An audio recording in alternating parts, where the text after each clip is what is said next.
God morning, everybody. As I said, through the month of June, we're preparing for the July 1st beginning of the study.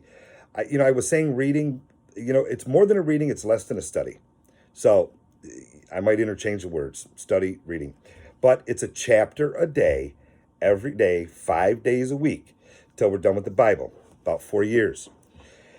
All right, so we read the Bible at 7 to 10 minutes. That's one video.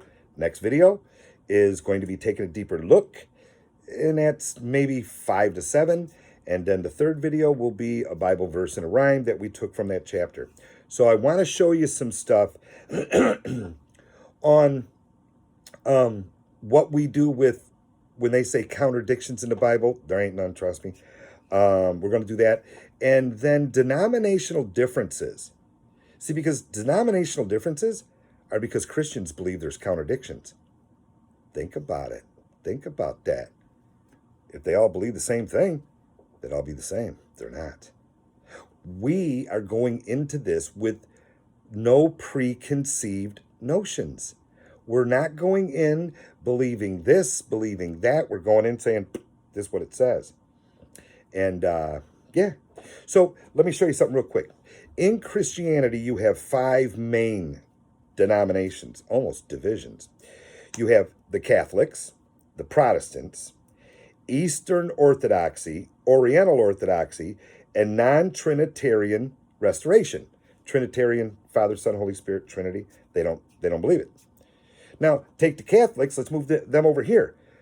The Catholics are divided 3 ways, 3 main ways. They're divided a lot more ways than that.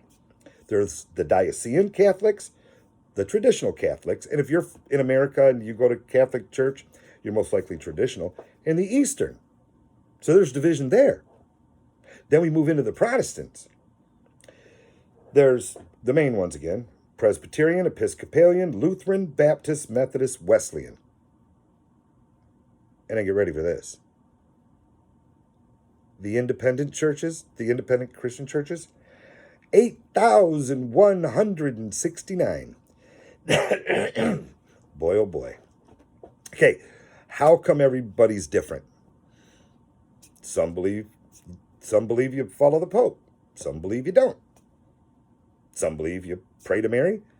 Some believe you don't. Some of the people that believe they pray to Mary say, we're not praying to Mary, we're praying through her. Okay, we got more differences. Go over here. And then some people say, you're supposed to speak in tongues. Some say, no, you're not. And some say, it's the first sign of salvation. And then some say, speaking in tongues is of the devil. Some say some should speak in tongues. Some say they should speak in tongues a lot. Some say you should speak in tongues sometimes. Which one is it? Ooh. Some of them are not in the Bible. So when we read, we're going to say it ain't there. It isn't there. Or it clearly says no, or it clearly says yes. But let me show you this.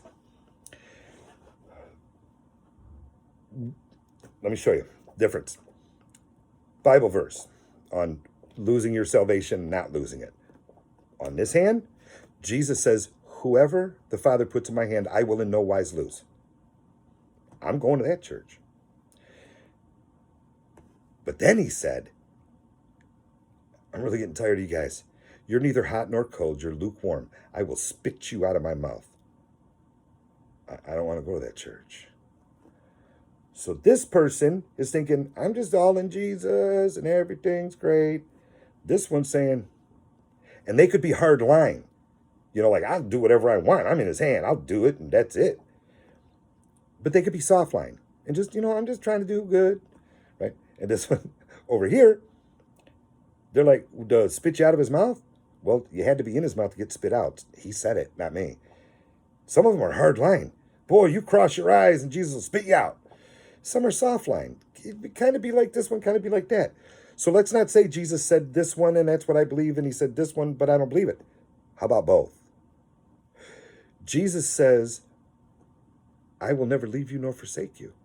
I will be with you always. I'm going to that church. But then he also said, many will say to me on that day, Lord, Lord. And I will say, away from me, I never knew you. And I'll say, wait, didn't we cast out demons and feed the homeless people and stuff? He said, I never knew you. Away from me, evildoer. I don't want to go to that church. Okay? Right? So, but this church is just saying, stop sinning. They're going to be hard on sin. They're not mean. They're not bad. They're just hard on sin. So we have that. See, we have these differences. So, yeah, I want to go to the one where I'm in his hand and I can't get out. That's where I'm going. But he said to spit you out thing. And he said, Glenn, even if you say, Lord, Lord, it's like, ooh. Maybe he said both. Maybe he meant both. I would think if he said it, he meant it, right? So as we read, we're going to say, there it is, he said it. We're going to look at who he was talking to. What was the situation? And we're going to read it in context. Ooh, that makes a big difference. Now, let me show you about some contradiction stories. I'm going to make it as quick as I can. But this is critical. I wanted you to understand that. That's the difference in the denominations. So people say, any church you go to, it's God, so it's okay. If you're okay with you have to speak in tongues or you're not a Christian, if you speak in tongues, it's of the devil, how can you go to both and be fed? You can't. You have to go to the one you believe. If you believe, you pray to Mary and the Pope runs the show. Well, that's where you go. You can't go over here where they say, you don't pray to Mary and the Pope don't run nothing. That's foolish. So you can't do that. We got to read the book, see what the book says, and then say, okay, here is now my new official preconceived notion. But let's look at some contradictions in the Bible. They say there's contradictions, there's not. Okay. I want to give you a story about the withered tree. This is a real story. Jesus and the apostles are walking. They're going to Jerusalem. And Jesus sees a fig tree. And he goes up and he says, hey, I want to get a fig. And the tree didn't have any. And it upset him. And he did a lesson on it. So that's what it wasn't mad at the tree, but he did a lesson on it. But he said, you will never bear fruit. And in the one book, Matthew, Mark, Luke, and John, right? In the one book, one gospel, it says, immediately the tree withered. Okay, I got it. Do. You look in the next book, it says they went to Jerusalem, and when they were coming back the next day, one of the apostles remembered a tree and said, hey, it's withered. Lord, look, it's withered to the roots, or from the roots. All right? People say, did it wither in front of their face, or did it wither from the roots? Well, the one where it withered in front of their face, they didn't say from the roots. So I would assume the leaves just instantly curled up, maybe started falling, and the branches started falling over. Because in the other one, it says he remembered the tree. And then he's like, it's withered from the roots. It withered more. Both. Both are good. Now let me show you this. When we watch the Jesus movies, it's a 2-hour movie. We see miracles. He raises the dead. He heals the blind. He flips some tables over. He casts out some demons. It's all fine and good. Now we got Matthew, Mark, Luke, and John. These are not 4 people taking the same story and then repeating it like they want to. These are 4 people taking it from their perspective, what they saw. Now, John saw the most out of, Peter, James, and John saw the most out of all the apostles. All right? We know that. That's facts in the Bible. So when you look at the gospel writers, John knew more than Matthew because John got to see some things Matthew didn't. But they both knew a boatload. Mark, we believe he got his from Peter. So he's getting his information from someone, James, John, and Peter, that saw the most. Luke, Bible tells you, Luke interviewed people to get his. All right? So he's interviewing people that saw it. He's interviewing people that knew someone that saw it or heard about seeing it. But they're telling what they can of the same story that they know, that they understand. So, the tree, did it wither in front of their face or did he see it the next day? Both. On the 15th, I'm making up the dates. On the 15th, Jesus cast 2 demons out of that lady. Next book says on the 15th, he cast out 4. The other one says on the 15th, he cast out 11. The other one says on the 15th, he slept all day. Which is true. When we watch a Jesus movie, it's a 2-hour movie. Jesus' ministry was 3.5 years.